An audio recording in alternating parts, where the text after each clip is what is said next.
حضور علیہ السلام نماز پڑھا رہے تھے، نماز پڑھاتے پڑھاتے حضور نے ہاتھ آگے کیا، پھر پیچھے کھینچ لیا۔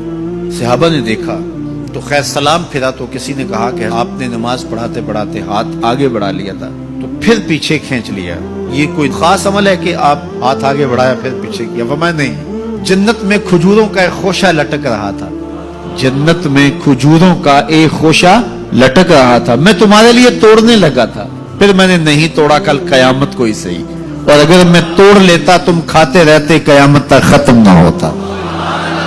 کھڑے کہاں ہیں؟ مدینے میں، اور ہاتھ کہاں پہنچا؟ جنت میں، اور جنت کی کھجوریں بھی 500 سال کی اونچائی پر ہیں، اور جنت کہاں ہے؟ سدرۃ المنتہا کے پاس۔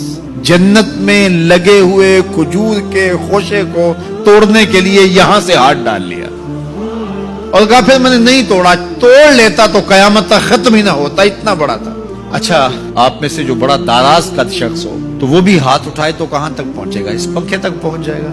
ہم پنکھے کی ہائٹ اتنی رکھی ہوئی ہے کہ ہاتھ نہ پہنچے، لیکن کوئی معمول سے زیادہ قد آور ہو تو شاید اس کا پنکھے تک پہنچ جائے، چھت تک تو کسی کا نہیں پہنچ پائے گا، نظر آسمان تک جاتی ہے۔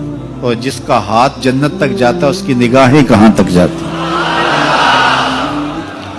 جس کا ہاتھ جنت تک جاتا ہے اس کی نگاہیں پھر کہاں تک پہنچتی ہیں؟ ڈٹھے ورق قرآن دے پھول سارے، تیری شان جیا نہیں کوئی ہور ڈٹھا، تیری شان دا کرے مقابلہ جڑا ان عاشقاں اصلی چور ڈٹھا۔